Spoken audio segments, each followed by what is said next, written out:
너무 감사해요. 1907년부터 한국교회는 5차례에 걸쳐서 부흥이 있어서 여기까지 왔어요. 근데 그 부흥의 이면에는 새벽 기도가 있습니다.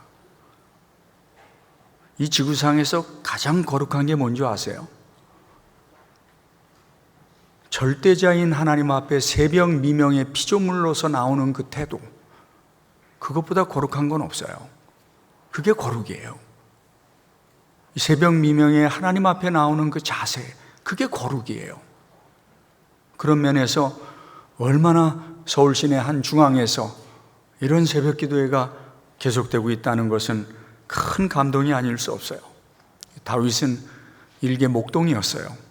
근데 어느 날 아버지의 심부름 때문에 형들 3명이 군대가 있으니까 위문을 갔다 오라고, 아버지의 심부름 때문에 형들한테 위문을 갔다가 거기에서 골리앗이라는 그 사람을 보면서 분노가 일어남, 하나님의 이름을 욕하니까 거룩한 분노가 일어남. 거기서부터 그의 인생이 이제 한편으로 꼬이기 시작합니다.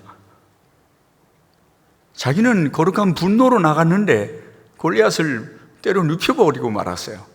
그래서 왕궁에서 시작을 하는데 사무엘상 18장 7절에 보면 사울도 대단한 인물이거든요. 사울과 다윗의 공통점이 3가지가 있어요.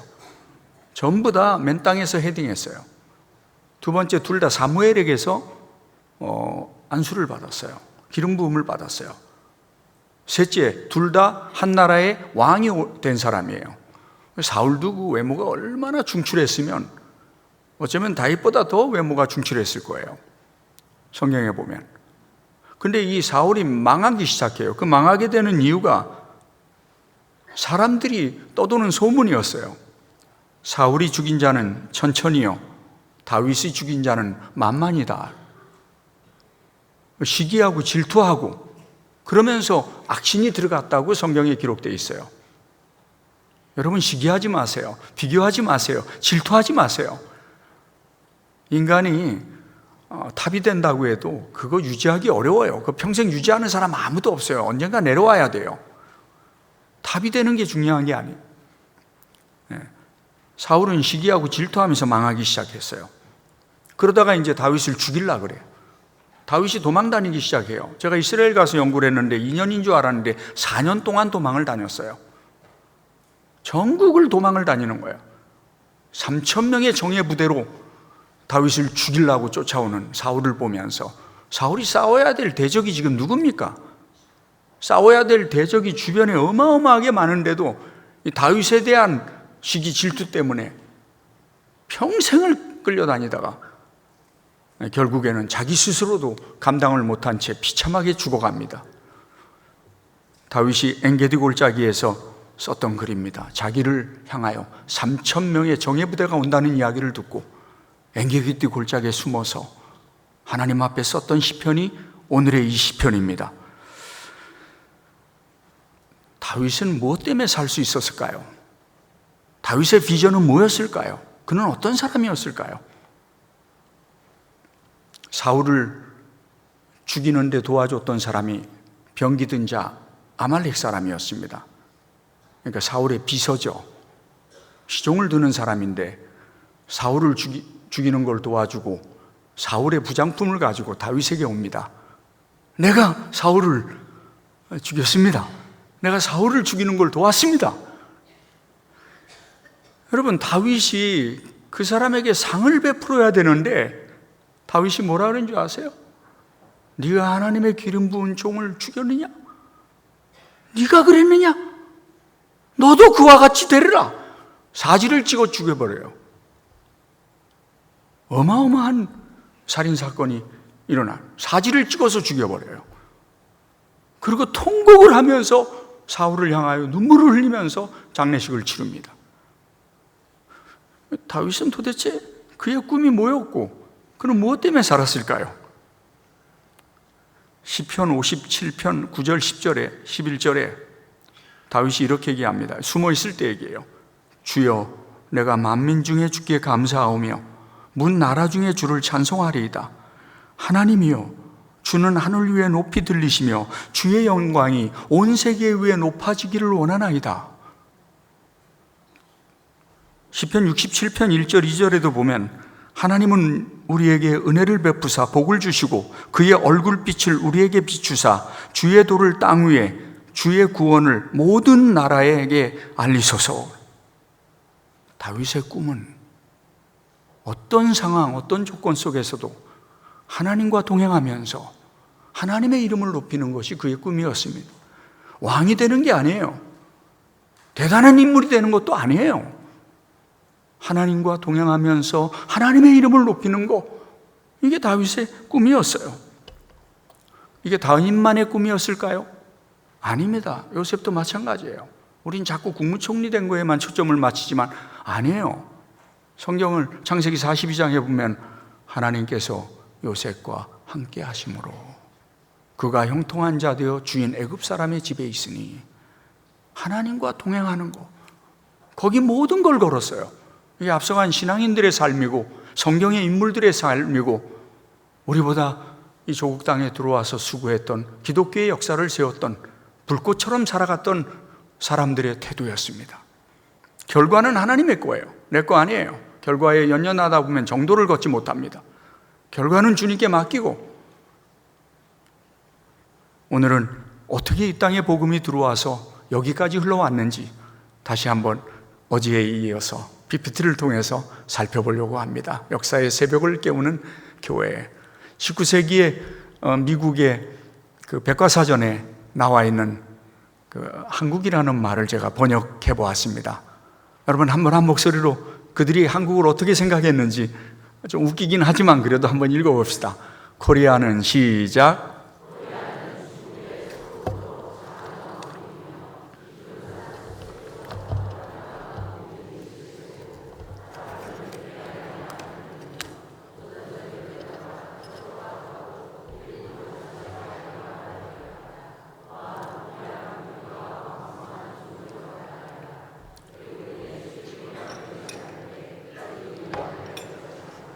네, 한국이 허미트 네이션, 은둔의 나라 이러니까 잘 모르니까 일반적으로 알려져 있는 게 미국 백과사전에 나와 있는 한국에 대한 그 전문입니다. 자, 이 한국 땅이 이제 문을 열기 시작했어요. 어제 말씀드렸던 것처럼 로버트 저메인 토마스가 제너럴 셔먼호를 타고 들어오면서 그 사건으로 인하여 조미수호 통상조약이 맺혀지면서 조미수호 통상조약 1조 1항에 의하여 미국에서 한국에 대사관을 설립하고 공사를 파견합니다. 푸드라는 공사가 들어오는데 참 감사한 것은 이분이 목사님 아들이에요.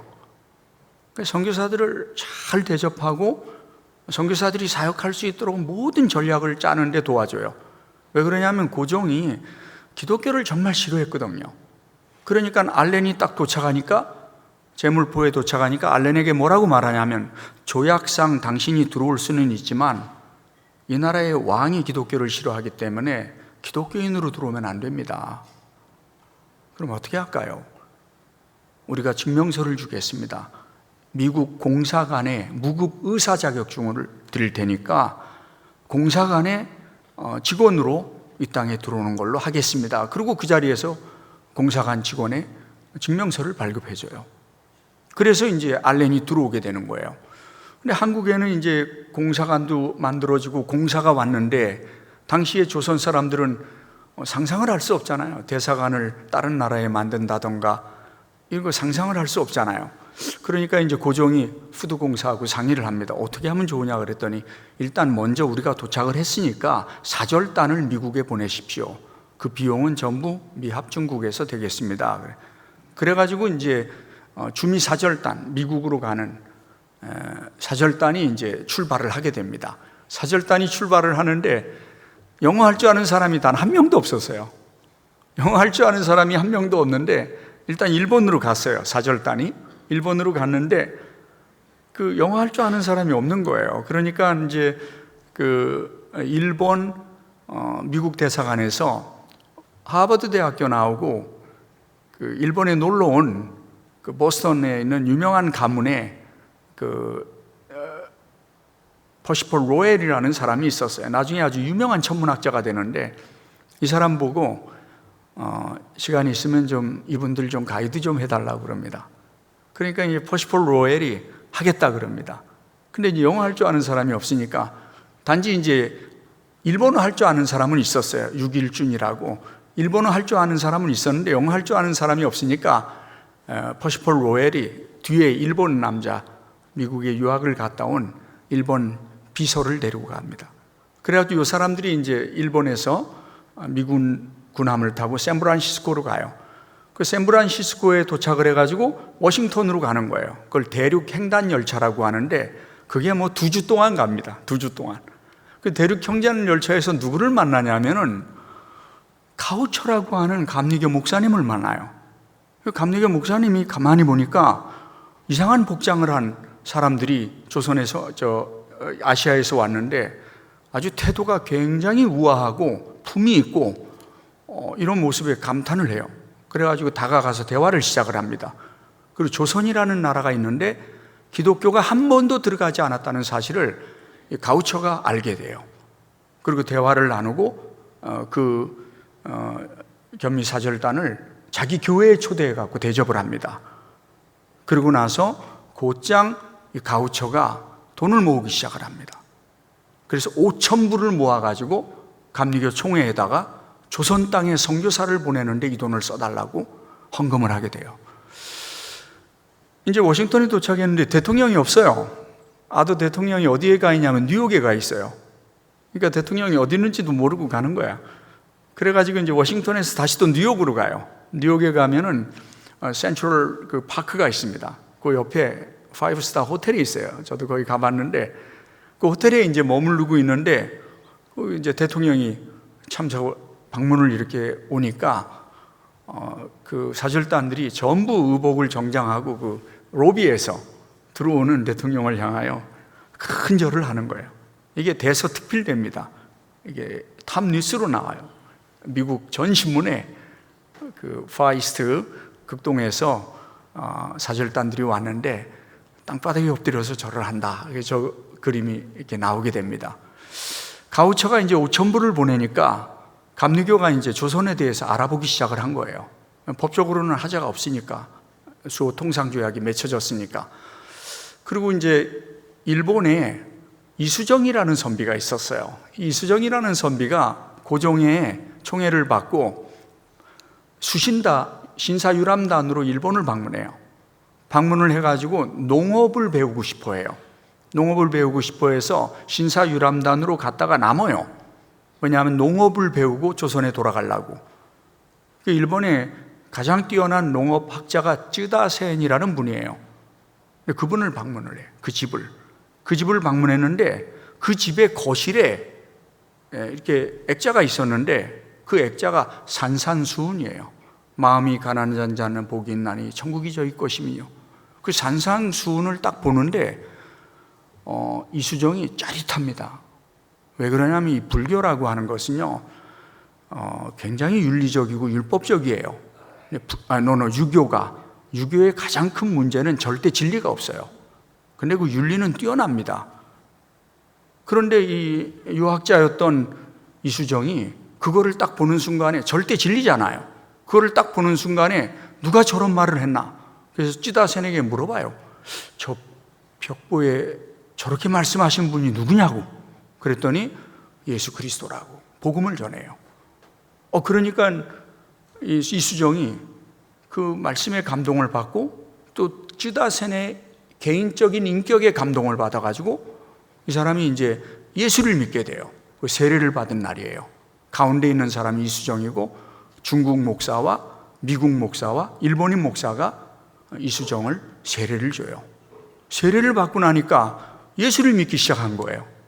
너무 감동이 되니까 공부하라는 농업은 안 하고 성경만 공부하다가 그 성경을 또 번역하기도 하고, 그리고 제일 먼저 이 사람이 했던 일이 뭐냐 하면 미국을 향해서 편지를 써요. 마게도냐의 부름이라고 하는 편지를 씁니다. 이 편지 내용이 참 의미심장해요. 예수 그리스도의 종 이수정이 미국 교회 형제자매들에게 인사드립니다. 당신들의 나라는 우리에게 기독교 국가로 알려져 있습니다. 그러나 만일 당신들이 우리에게 복음을 전하지 않으면 다른 나라들이 서둘러 선생들을 보내지 않을까 우려됩니다. 나는 정말 진지하게 여기에서 일하는 분들과 협의하고 사역을 준비된 누군가 당장 조선으로 보내줄 것을 간청합니다. 간절한 편지를 1883년 12월 달에 미국으로 보내는 거예요. 그러니까 이 편지를 보고 조선 땅에 대한 꿈을 갖게 된 사람이 이제 언더우드입니다. 언더우드가 쓴 편지에 보면 이수정의 편지를 읽기 전에는 어느 선교지로 갈지 결정하지 못했습니다. 그러다가 이수정의 편지를 읽고 나의 마음이 떨리기 시작했고 상당히 흥분됐습니다. 하나님께서 나를 조선에 보내시려고 내게 말씀하시는 건 아닌가 하는 생각이 들었습니다. 이때가 어느 때냐면 이 언더우드가 이제 학교를 졸업하고 나서 인도로 선교사로 갈까 고민하던 중에, 확신은 없지만 고민하던 중에 뉴욕의 한 교회에서 담임 목사로 청빙이 왔어요. 그래서 담임 목사로 가려고 서류를 다 준비해가지고 우체국에 붙이러 가는 중간에 장로교 교단 본부가 있습니다. 거기를 잠깐 들려가지고 혹시 조선에 선교사로 가는 거를 생각해 본 적이 있느냐 그래요. 근데 마침 겸미 사절단을 보고 2,000불을 헌금한 사람이 있었어요. 그러니까 2,000불이 있다 이렇게 얘기하는 거죠. 그러니까 언더우드가 뉴욕 담임 목사로 가는 걸 다 찢어버려요. 내가 가겠다. 이수정 선비가 쓴 글에 감동을 받고 언더우드가 한국 땅에 들어오게 되는 거예요. 자, 그러면서 감리교에서 5,000불의 돈을 가지고 선교사를 보내는데, 이 감리교회는 당시에 항상 이 선교는 팀 사역입니다. 팀 사역. 목사 선교사가 가면 의사 선교사를 같이 보냈어요. 항상 그랬습니다. 그러니까 이제 스크랜턴, 아펜젤러라고 하는 갓 목사 안수 받은 20대 후반의 젊은 목사와 그 다음에 스크랜턴이라고 하는 예일대학교 의대를 나온 의사를 붙입니다. 근데 거기에 그 엄마가, 아버지는 일찍 돌아가시고 엄마가 혼자 있었어요. 그 엄마가 교육자인데 나도 가겠다 그래가지고 감리교회에서 같이 파송을 하는 거예요. 그래서 스크랜턴 여사와 그의 아들 메디컬 닥터 윌리엄 스크랜턴과 아펜젤러가 미국을 출발해서 오는 겁니다. 그 다음에 이제 언더우드가 또 합류를 하게 되는 거죠. 한국에는 이미 알렌이 들어왔는데, 알렌이 들어온 지 2달 만에 갑신정변이 일어납니다. 당시 개화의 문제를 놓고 세계 학파가 싸우고 있었어요. 첫째는 일본에 유학 갔다 온 급진개혁파, 혁명을 일으켜야 된다. 그래갖고 사병들을 조직했어요. 혁명을 일으켜서 나라를 뒤집는 것 외에는 방법이 없다. 두 번째는 이제 수구파, 청나라처럼 개화는 하되 찬찬히 하자. 그 다음에 유학파, 개화하면 우리 다 망한다. 이게 싸우고 있었는데 수구파와 급진개화파가 원수입니다. 김옥균을 중심으로 한, 그 다음에 겸미사절단, 미국을 갔다 온 김홍집이 우정국 사건, 한국 최초의 우체국을 문 여는 날 급진개화파들이 수구파들을 초청해서 다 죽여버리면서 갑신정변이 일어나기 시작하는 겁니다. 여러분 모르는 척 하지 마세요. 중학교 2학년 세계사책 24페이지 위에서 4번째 줄, 3.1 천하, 갑신정변, 김옥균. 그래가지고 민영익이 뭣도 모르고 참석을 했다가 온몸에 7군데 칼을 맞아요. 칼을 맞는데 동맥 2군데를 다쳐요. 한의학자 16명이 달라붙는데 어떻게 동맥 다친 환자를 치료할 수 있어요? 알렌이 외과 의사예요. 알렌의 일기에 보면 이 사람의 목숨에 조선 선교가 달려있다고 생각하여 나는 3개월 동안 때로는 금식하고 때로는 철야하면서 낫기를 간구하며 치료했다. 3개월 만에 민영익이 살아나요. 고종이 감동을 받아요. 다 죽어가던 민영익이 살아났어요. 민영익이 누굽니까? 고종의 오른팔이에요. 명성황후의 5촌 조카로서 양아들이에요. 그 살아나니까 너무 놀래가지고 알렌에게 내 시의가 돼달라 이렇게 부탁을 합니다. 물론 알렌이 기독교인이라는 거 몰랐어요. 내 시의가 돼달라 그러니까 시의가 되겠다고 얘기를 합니다. 그런데 전국에서 알렌이 죽어가는 민영익 대감을 살렸다는 소문이 나니까 환자들이 몰려오는 거예요. 환자들이 알렌에 그려 보면 어느 날 아침에 한 양반이 시계를 가지고 와서 시계를 살려달라고. 그러니까 알렌이 나는 이 사람을 살리는 의사지 기계를 고치는 마키니스트가 아닙니다. 사람을 살리는데 시계를 못 살리냐고. 그리고 그 다음날 아침에 갔더니 자고 있어요. 이거 끌어안고 얼마나 측은해. 그래서 자기 방에 있는 배터리 끈에다가 갖다 끼니까 가는 거예요. 역시 명의는 다르다고. 그 사건이 있고 나서 이 알렌이 고종에게 편지를 씁니다. 민영익을 통해서. 왕이여, 이 땅의 가난한 민중들을 위하여 서양식 병원 하나만 허락하시면 내가 평생 무보수로 일하겠습니다. 고종이 감동을 받고 갑신정변으로 삼족이 멸족당한 홍영식의 집을 제중원이라는 이름으로 하사하면서 이게 나중에 연세대학교 세브란스 병원이 되는 거죠. 이 제중원에서 2년 되던 해에 한국 의사들을 키우기 위하여 대한의료원을 열게 됩니다. 이게 서울대학교 의과대학의 전신이 되는 겁니다.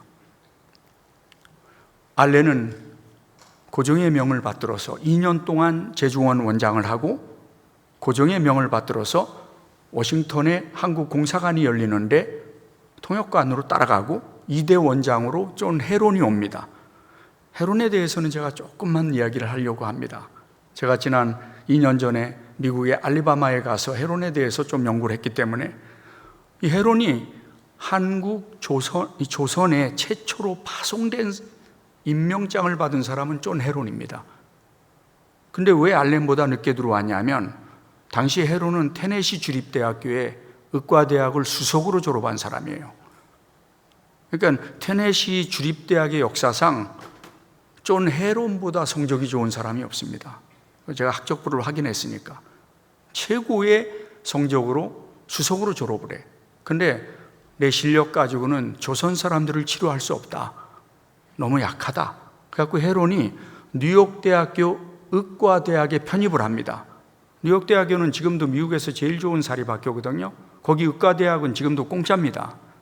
아무나 물론 못 들어가죠. 거기 의과대학을 편입을 해요. 그 다음에 의과대학을 졸업한 다음에 맥스웰 아일랜드 병원에서 전문의 자격을 가지고 의학 박사 자격을 가지고 조선 땅에 들어오는 거예요.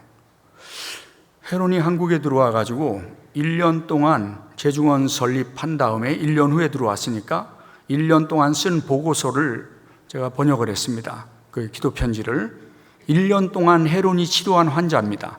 입원 환자 265명, 외래 환자 1460명, 그중에 800명이 부녀자, 소수술 394건, 대수술 150건, 연간 총 환자 수가 25,029명. 당시 서울의 인구가 전체 20만 명이었다는 걸 기억하십시오. 1년 동안에 서울 인구의 10분의 1을 치료했어요. 얼마나 가로했을까요?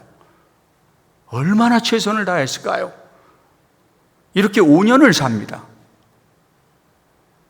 그런데 5년 동안 그렇게 치료를 하다가 전염성 이지를 앓는 사람을 치료하게 됩니다. 전염병이 쫙 깔리니까 부인과 아이들은 남한산성에 데려다 놨어요.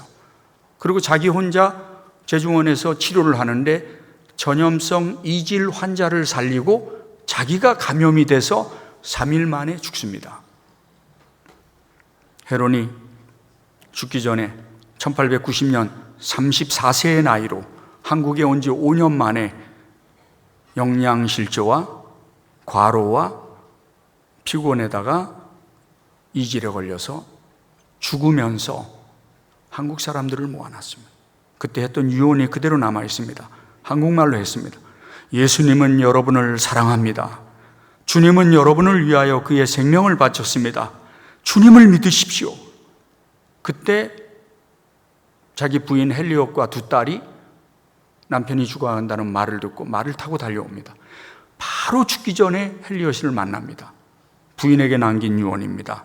내가 죽더라도 계속 조선에 남아 조선 사람들을 섬기면서 복음을 전해 주십시오. 이 말을 딱 끝으로 헤론이 죽습니다. 이 헬리옷의 아버지는요, 알리바마주의 큰 병원장입니다. 테네시 주립대학의 주임 교수였고요. 사위가 죽으니까 돌아오라고 헬리옷에게 편지합니다. 헬리옷이 뭐라고 답변하는 줄 아세요? 아버지, 저는 미국에 안 갑니다. 내 남편이 사랑했던 조선 사람들을 위해서 나도 살다가 해롱과 묻힐 수 있도록 다시는 돌아오라고 말하지 말아주세요. 그대로 한 번도 안 갑니다. 헬리옷도 똑똑한 여자입니다. 철로역정을 번역했어요. 이 철로역정에 감동받은 분이 길선주 장로님입니다. 예수를 믿게 된 동기가. 근데 고아들을 데려다가 길거리에 이 고아 아이들을 데려다가 키웠어요. 그 아이들을 키우다가 헬리옷도 폐결핵으로 죽습니다. 죽기 전에 스크랜턴 여사에게 유언을 남깁니다. 이 불쌍한 아이들, 이 불쌍한 고아 아이들을 위해서 여자 학교를 지으려고 했는데 내 건강이 따르지 못해서 먼저 갑니다. 이 불쌍한 아이들을 위해서 학교를 좀 줘주십시오.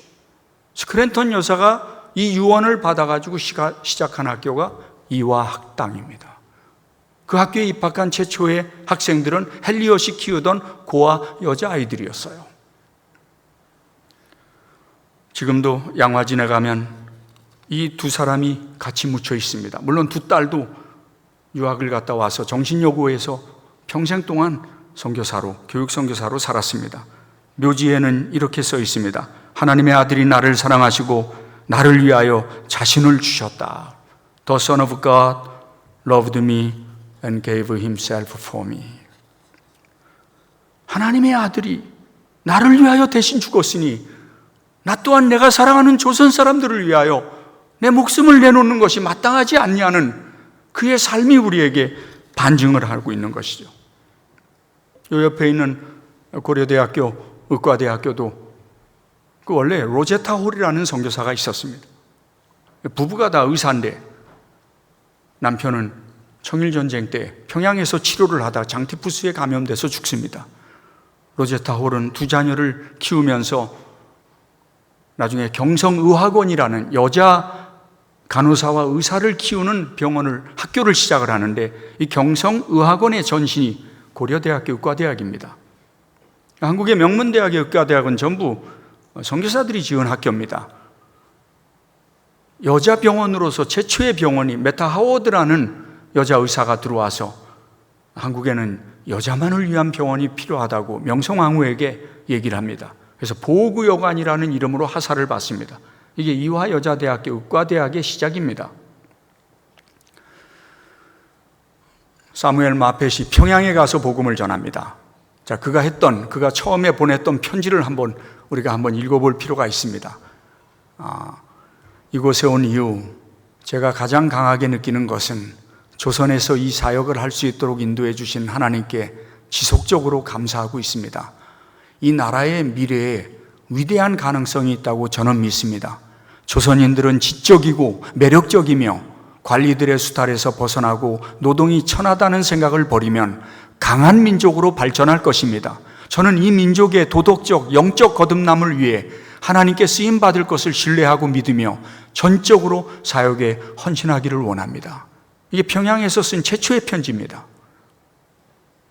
27살의 젊은 선교사 사무엘 마펫이 총신대학교를 만들고 숭실대학교를 만드는 데 도움을 주고 했던 이 사무엘 마펫이 쓴 첫 번째 편지에서 우리는 교회 직분자가 또 사역자가 갖추어야 될 세 가지 태도가 있다는 것을 알 수 있습니다. 첫째는 겸손입니다. 다 미국의 백과사전에 미개한 나라로 나와 있는데 그들을 바라보면서 가능성 있는 민족, 위대한 민족이 될 수 있다고 확신하는 이 겸손, 그러기 위하여 내가 이 땅에 부름을 받았다고 말하는 이 겸손, 가난하고 불쌍한 조선 사람들을 보면서 겸손하게 그들을 섬기려는 그 모습을 보면 고개가 숙여져집니다. 사역자가 가져야 될, 직분자가 가져야 될 두 번째 태도는 감사입니다. 감사. 하나님께 감사하고, 나를 보내신 하나님께 감사하고, 이들을 섬길 수 있도록 기회를 주신 하나님께 감사하고, 또 자기가 속한 선교회에 감사하고, 나를 보내주신 분에게 감사하고, 하나님이 하셨죠. 누구를 통해서 했습니까? 사람을 통해서 했잖아요. 하나님이 그 사람을 사용해서 나를 도왔다면 그 사람에 대해서도 감사할 줄 알아야 되는 거 아닙니까? 왜 하나님께서만 감사하고 사람을 외면합니까? 사람에게도 감사할 줄 알아야 됩니다. 저는 명절이 되면 꼭 3-4분의 목사님들에게 선물을 보냅니다. 나에게 세례 주신 목사님, 내 결혼식에 주례 쓰신 목사님, 나를 전도사로 어린 나이에 불러주신 그 목사님, 나를 파송해 주었던 첫 번째 목사님, 이 4분에게는 꼭 선물을 보냅니다. 돈 없을 때는 손편지를 보냅니다. 참 감사하다고. 얼마나 고맙습니까? 마지막 3번째는 열정입니다. 열정. 열정이 사그러졌으면 조용히 떠나십시오. 내려놓으셔야 됩니다. 역사의 변증법이라는 말이 있습니다. 과거에 성장의 동력이 다음 세대의 발목을 잡는다는 말입니다. 한때는 열정적으로 교회를 섬겼지만 결국에 교회 성장의 발목을 잡는 사람이 돼서는 안 됩니다. 열정이 있어야 됩니다. 열정이 없으면 조용히 내려놓고 쉬어야 됩니다. 사무엘 마펫의 열정을 우리는 그의 첫 번째 편지에서 볼 수가 있습니다. 유학당이 시작됐습니다. 스크랜턴 여사에 의하여 설립이 됐죠. 그러면서 기독교 최초의 공동체가 만들어지게 됩니다. 1888년 9월 첫 세례식을 합니다. 그때 스크랜턴 여사의 글에 이런 말이 나와요. 2주 전 저녁에 부인 3명이 세례를 받았습니다. 여기 조선 여인들은 이름이 없다는 점을 알려드리고 싶습니다. 부인들은 이씨, 박씨 같은 집안 혹은 어떤 남성의 소유일 뿐입니다. 그래서 우리는 마르다, 미리암, 살로메와 같은 기독교식 이름을 지어주기로 했습니다. 세례를 줘야 되는데 이름이 없잖아요. 그래서 기독교식 이름을 이제 지어주기 시작합니다. 아펜젤로에 의해서 배지학당이 시작되고 또 언더우드에 의해서 연희 전문학교가 시작이 되고 또 베어드에 의해서 숭실학당이 사무엘 마펫과 함께 시작이 됩니다. 평양에서. 국문학이 없는 나라. 이게 무슨 말일까요? 엘리엇의 조선 랜드 오브 모닝캄 책을 썼던 엘리엇의 글에 보면 엄격히 말하자면 조선 특유의 문학이란 존재하지 않는다. 민요나 옛날 이야기, 여자들과 아이들을 위한 소설 몇 가지를 제외하고 모두 중국식 사고의 틀 안에서 한문으로 표현되어 있다. 조선어는 원시적인 수준에 머물러 있다. 한양에는 2개의 책방이 있는 것으로 알려져 있는데 거기에는 중국어 서적밖에 팔지 않는다. 조선어로 된 인쇄물을 찾아볼 수 없다. 한국 사람들이 조선어를 멸시했어요. 실제로 그 세종대왕이 한글을 만들었을 때 성산문하고 박팽면이 반대하는 장면을 볼 수 있습니다. 아니, 이 수만 자를 가지고도 표현하기 어려운데 불과 20몇 자를 가지고 어떻게 언어가 됩니까? 가장 옆에 있었던 성산문이 반대를 했어요. 한글 만드는 걸. 박팽년이 막 항소를 합니다. 한글을 한국의 유학자들이 무시했어요. 언문이라 그래서. 그죠? 그냥 여자들 하는 거지. 공부하는 사람들은 한글을 무시했어요. 근데 이 한글의 위대함을 찾았던 사람들이 선교사들입니다. 존 로스가 한국 사람들에게 한국어를 배워가지고 세계에서 최초로 한국어 입문서라는 책을 씁니다. 한국어 입문서의 한 페이지입니다. 너를 믿지 못하겠다. 어떻게 왔음마? 걸어왔음매. 몇 길이나 갔마? 85리 갔마? 다리 아파 가지 못하겠다. 내 와서 너를 맞이하고 있음매.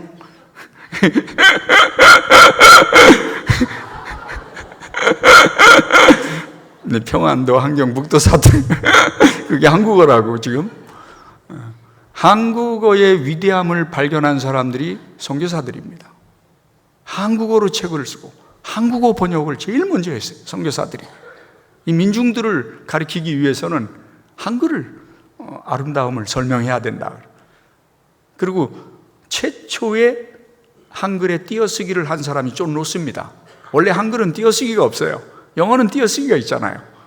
한글을 띄어쓰기를 한 거예요. 하나님이라는 단어를 만든 분이 존 로스입니다. 얼마나 많은 연구를 했는지 몰라요. 당시에 한국에서는 하나님을 의미하는 27개의 단어가 있습니다.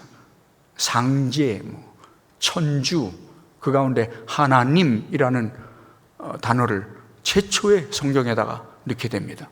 그것보다 더 정확하게 우리 하나님을 설명할 수 있는 단어는 이 세상에 없어요.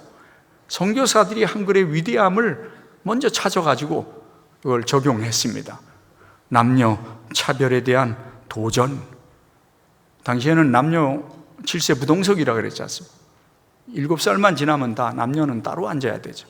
근데 교회는 가운데 칸막이하고 남자, 여자 이렇게 앉혀가지고 같이 예배를 드렸어요.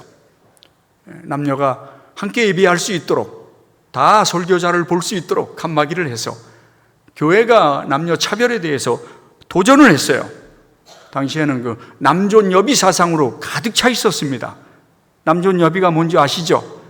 남자는 존귀하고 여자는 비천하다. 물론 제가 생각하는 남존여비는 그렇지 않습니다. 여러분이 운을 뜨시면 제가 생각하는 남존여비에 대해서 말씀드리려고 합니다. 시작. 남자의 존재의 이유는 여자의 모든 비용을 대기 위함이다.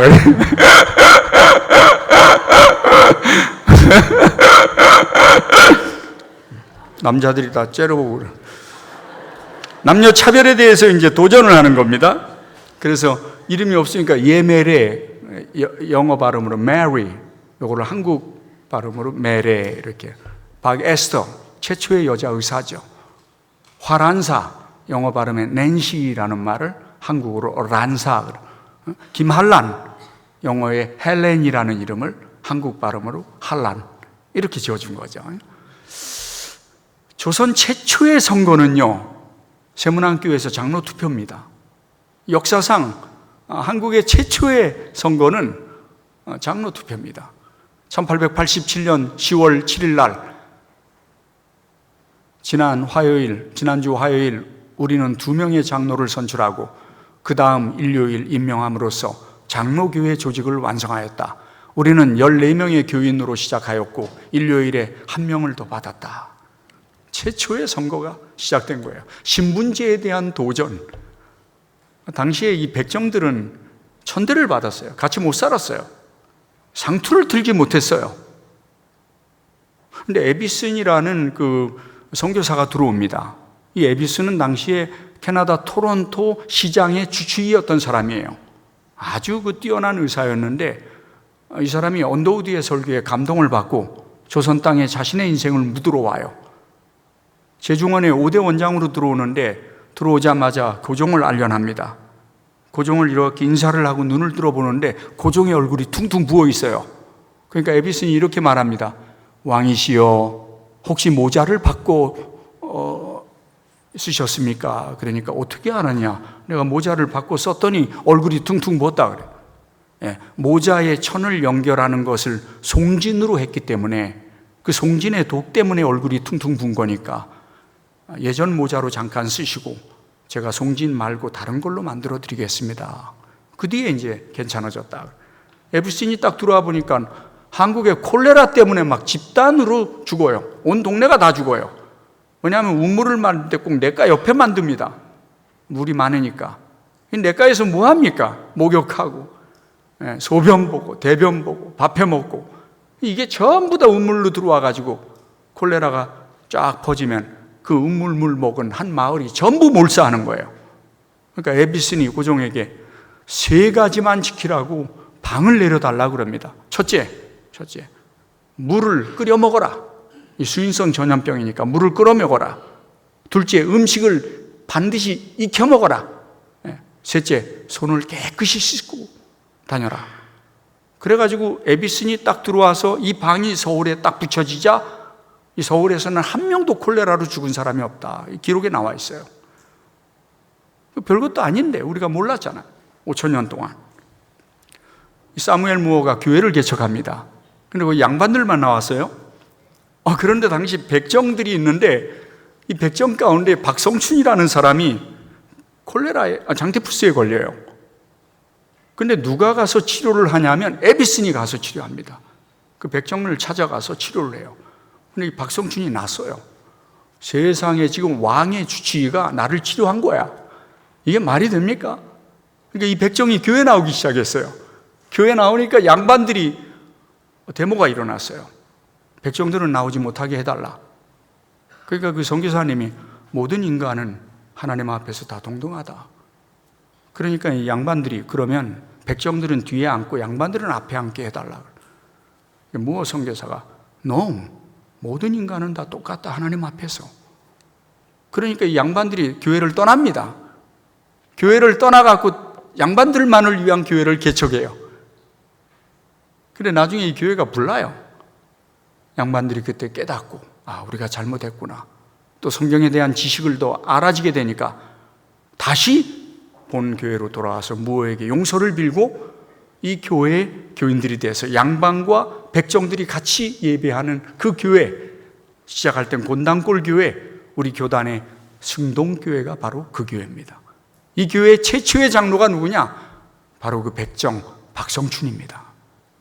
최초의 장로가 되고 그 다음에 장로가 되는 분이 누구냐 하면은 왕족입니다. 왕족. 고종의 친척이 또 장로가 됩니다. 함께 일을 하는, 함께. 얼마나 아름다운 모습입니까? 신분제가 교회 안에서 깨진 거예요. 박성춘은 나중에 은행가가 돼가지고 큰 돈을 벌고 만민공동회의 개막 연설자로 쓰기도 합니다. 그리고 이 박성춘의 아들은 한국 사람으로서 최초의 의사가 되는 박봉출이라는 제중원을 졸업하고 의사가 됩니다. 나중에는 군의관으로 독립군을 위해서 싸우다가 죽는 사람이죠. 백정들이 주님 앞에 나오기 시작을 한 거예요. 당시에 그 한국 사회는 수직 사회였어요. 철저한 계급 사회. 로마도 그랬습니다. 과거 로마도 철저한 계급 사회예요. 그 노예를 돈 주고 사니까 자기 노예를 자기가 죽여도 그게 죄가 아니에요. 자기 소유니까. 근데 교회 안에는 평등했어요. 모두가 똑같았어요. 교회가 전부 하나가 되어 있었어요. 하나가 되어 있었어요. 안디옥 교회를 보세요. 헤롯의 젖동생, 왕족이죠. 헤롯과 함께 젖을 먹고 자란 왕족과 그 교회에 또 누가 있었어요? 니그로, 흑인 노예가 함께 동역을 하면서 일하는 아름다운 모습을 볼 수 있어요. 로마 원형 경기장에서 기독교인들이 순교를 할 때 왕족과 노예가 함께 손을 잡고 함께 서로 위로하면서 순교의 길을 걸어가는 장면을 우리는 얼마든지 볼 수 있습니다. 세상은 다 수직구조였지만 교회는 다 수평이었어요. 모두가 다 그리스도 안에서 하나였어요. 형제 자매였어요. 가족이었어요. 재미있는 얘기 또 하나 하게요. 이자익과 조덕삼 장로라. 원래 이 이자익은요, 해남의 한 섬에서 태어났는데 태어나고 아버지가 죽었어. 7살 때 어머니가 죽었어. 고아가 된 거야. 그러니까 이거 뭐 살 수가 있어야지. 그래서 육지로 나와요. 통영으로 오는데 구걸해서 먹고 살아. 그러니까 지나가는 한 사람이 뭐라 그러냐면 저 김제평야에 가면 굶어 죽진 않는다더라. 이 말을 듣고 이자익이 맨발로 김제까지 걸어가요. 몇 달을 걸려가지고 김제에 도착을 해서 시장에서 목에다 이렇게 걸고 나를 머슴으로 써달라고, 사가라고. 그 사람을 눈여겨봤던 사람이 조덕삼이라는 사람이었어요. 이 사람은 금광을 해가지고 큰 돈을 벌었어요. 그 지역의 제일 부자. 근데 이자익이 이제 마부죠. 그 집의 머슴이니까. 특히 이제 자기 조덕삼 주인을 모시고 마차를 타고 다니면서 마부를 하는데 같이 시장에 갔다가 데이트라는 선교사가 노방전도를 하는데 유심히 들으니까 일리가 있거든. 그래가지고 이 조덕삼이 그 교회를 나가기 시작합니다. 그러니까 이자익도 마부니까 주인을 데리고 가야죠. 그래서 둘이 교회를 나오게 됐어요. 교회가 성장을 했어요. 성장을 하니까 이제 장로를 뽑아야 되잖아. 장로를 뽑아서 투표를 하는데 둘이 나왔어요. 조덕삼과 이자익. 둘이 나왔는데 누가 장로가 됐냐면 이자익이 됐어요. 그 집의 머슴이 장로가 된 거야. 그러니까 교인들이 뭐 술렁하죠. 그때 조덕삼 장로가 조덕삼이 자리에서 일어나서 이렇게 말합니다. 우리 금산교회 교인들은 참으로 훌륭한 일을 했습니다. 저희 집에서 일하는 이자익 영수는 저보다 신앙의 열의가 대단한 분입니다. 제가 잘 모시겠습니다. 그러니까 쑥 가라앉았어요. 나중에 교인들이 많아지니까 또 장로를 뽑을 때 조덕삼 장로가 됩니다. 장로가 되자마자 이자익에게 이렇게 말합니다. 당신을 보니 당신은 머리가 좋고 또 공부를 잘하니까 평양신학교를 가라. 우리가 도와주겠다. 그래갖고 이자익이 평양신학교를 갑니다. 졸업을 하니까 이 교회가 이자익을 담임 목사로 청빙을 합니다. 여러분, 장로교 교단 역사상 총회장을 3번 한 사람은 한 분밖에 없습니다. 바로 이자익 목사님입니다. 우리 교단 역사에서 3번이나 총회장을 하신 분입니다. 누가 있었기 때문에요? 조덕상 장로가 있었기 때문에 가능했던 일이죠. 이게 교회입니다. 그리스도 안에서 하나죠. 양반이 어디 있고 쌍놈이 어디 있고 돈 많은 사람이 어디 있고 가난한 사람이 어디 있습니까? 한국 사회는 하이라키 시스템이었지만 교회는 모두가 다 하나가 되어서 주님을 섬기고 한 마음으로 서로를 격려하면서 이게 교회입니다. 한국 교회는 이렇게 시작했습니다. 드디어 근대인이 탄생을 합니다. 장로교인의 칠거지악입니다. 여러분 처음 들어봤죠? 우리 초대 기독교인들은요, 세례를 받으려면 장로교인은 반드시 이거를 암송해야만 했습니다. 7계명까지를. 자, 뭔지 한번 우리가 도대체 어떻게 그분들이 신앙생활을 했는지, 우리보다 앞서간 신앙의 선배들이 어떤 태도로 또 어떤 신조로 신앙생활을 했는지 제가 운을 띄울 테니까 여러분들이 읽어주시기 바랍니다. 근대인의 탄생, 장로교인의 칠거지악.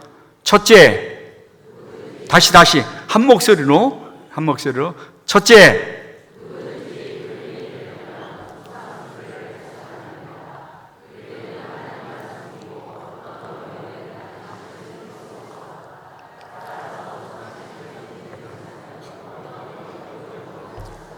둘째,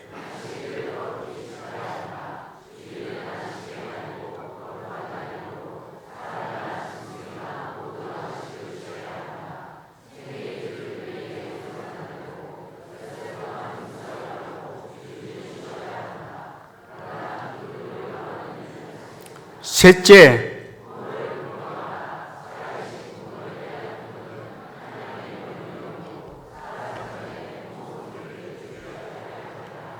넷째,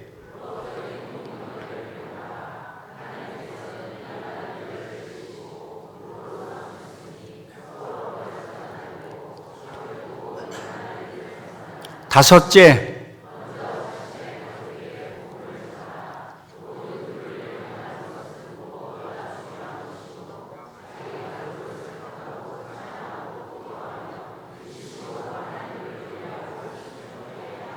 여섯째,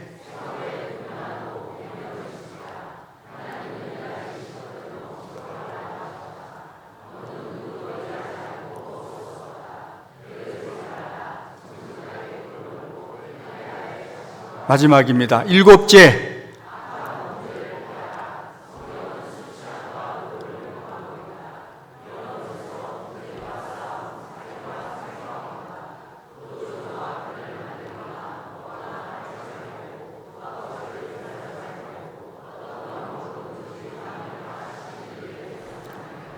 이 7계명을 반드시 암송해야 장로교 교인으로 받아들였습니다.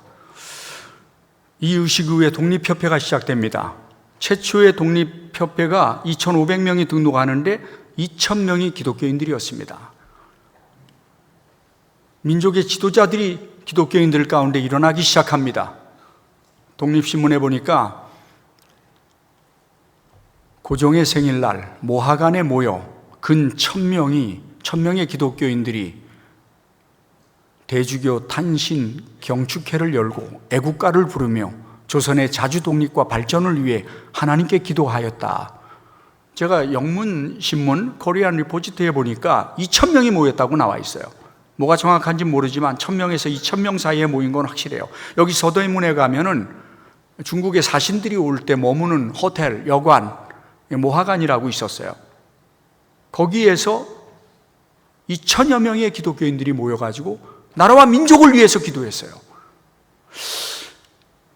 자, 그렇다면 1896년 2,000명의 기독교인이 모여 나라와 민족을 기도했던 그 해에 한국의 기독교인들은 도대체 몇 명이나 예수 믿는 사람이었을까? 제가 조사를 했어요. 장로교인이 3,000명, 북감리교가 2,000명, 남감리교가 400명. 한국의 민족정교인 천도교가 200만 명이었던 시대에 한국 전역의 기독교인을 다 합쳐도 10,000명이 안 됐는데 보따리 싸질머지고 먹을 것 싸질머지고 모하관에 모여서 나라와 민족을 위해서 기도한 겁니다. 신민의 사건이 일어나요. 백오인 사건이라고 해서 데라우치 총독을 암살하기 위하여 조직을 했다라고, 이건 이제 잘못된 거죠. 그 이전에 이제 안중근이 이토 히로부미를 암살합니다. 그 다음에 두 번째 총독으로 오는 데라우치가 압록강 철교식 개통식에 참여하는데 신민의 비밀 조직이죠. 나라를 위한 신민의 사람들을 일망타진하기 위하여 조작한 사건입니다. 이거는 100%. 그래가지고 한 1,500명 정도를 고문을 하고 감옥에 집어넣습니다. 그 가운데 105명이 실형을 선고받습니다. 이때 길선주 장로님의 큰 아들이 이 고문의 후유증으로 죽습니다. 유명한 사건인데, 제가 이 백오인 사건을 한번, 기독교인이 몇 명이었나, 감옥에 들어간 개신교인이 91명, 장로교가 80명, 감리교가 7명, 조합교인이 2명, 천주교가 2명, 천도교가 2명, 무교가 10명. 대부분이 기독교인들이 신민의 사건을 주도했다는 걸 알 수 있습니다. 이게 이제 3.1운동으로 이어지게 되는 겁니다. 3.1운동이 일어나게 되면서 물산 장려운동이 일어나고 새로운 의식이 싹서요. 그 의식이 뭐냐 하면 당시에 관리들의 부패가 많았어요. 매점 매석, 그 돈을 주고 관리를 사는 거죠. 근데 신문에 이런 내용이 나와요. 이번에 새로 난 분도 군수 중에 어떤 유세력한 양반 한 분이 말하되 예수교 있는 고을에 갈 수 없으니 영남교울로 옮겨 달란다니 어찌하여 예수교 있는 고을에 갈 수 없나뇨? 우리 교는 하나님을 공경하고 사람을 사랑하는 도라. 교를 참 믿는 사람은 어찌 추호나 그런 일을 행하며 관장의 영을 거역하는교? 그러나 관장이 만약 무단히 백성의 재물을 뺏을 지경이면 그것을 용히 빼앗기지 아니할 터이니 그 양반이 갈 수 없다는 말이 이 까닭인즉.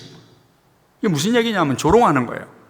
지금 관직을 샀단 말이에요. 돈을 내고. 그 정도 관직을 팔아먹었거든요. 관직을 샀는데 그러면 내가 샀으니까 이 돈을 착취를 해야 된단 말이에요. 근데 기독교인들은 뇌물을 안 줘요. 정직해요. 그러니까 기독교인 없는 마을로 우리를 보내달라 상소를 하는 거예요. 지금 또 더 많은 뇌물을 갖다 바치는 거죠. 그거에 대해서 조롱하는 거예요. 기독교인들이 정직하고 바르기 때문에 이런 사람들이 오지 않는데 그렇게 하면 안 된다고 신문에 나와 있는 거죠. 구한말 기독교의 특징은 내세의 축복만이 아니라 현세의 문명 진보와 민족 구원에도 함께 했다는 것입니다.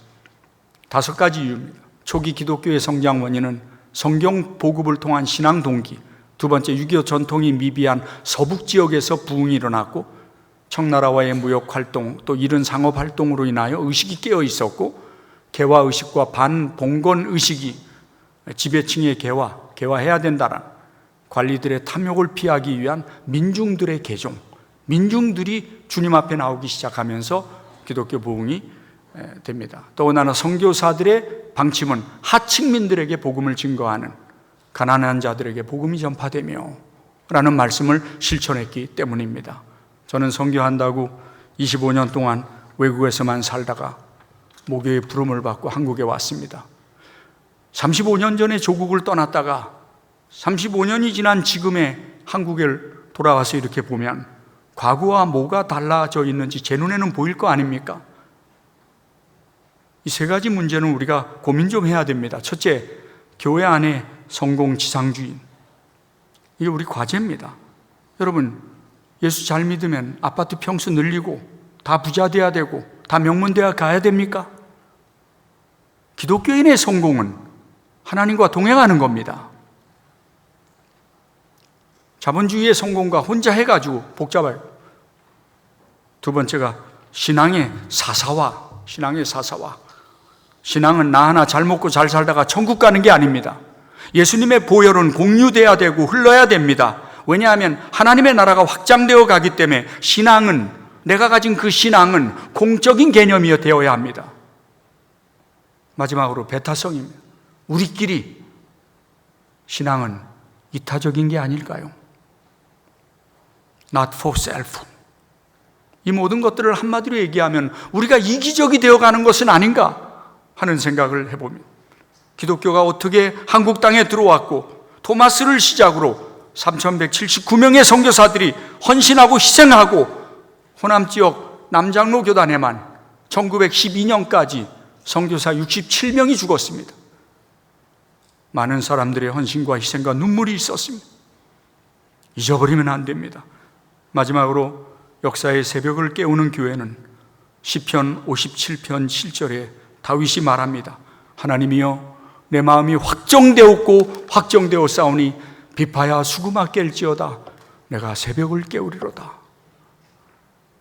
이 새벽에 주님 앞에 나와 있는 여러분들이야말로 조국의 미래를 깨울 수 있는 유일한 공동체라고 확신 있게 말씀드릴 수 있습니다. 하나님께서 우리를 통하여 우리의 기도에 응답하셔서 다시 한번 조국교회가, 다시 한번 이 민족 위에 하나님의 이름이 높아지기를, 그 일에 성복중앙교회가 끝까지 쓰임받기를 주의 이름으로 부탁합니다. 하나님 아버지 고맙습니다. 주께서 이 새벽에 주신 말씀들을 상고합니다. 5000년 역사 동안 어둡고 음침했던 이 땅에 복음이 들어와 오늘 우리에게까지 영생을 얻을 수 있는 축복을 주신 것 감사합니다. 하찮은 인간의 말은 다 십자가 뒤에 갇혀주시고 꼭 필요한 말씀만 기억 남는 시간 되게 하여 주시옵소서.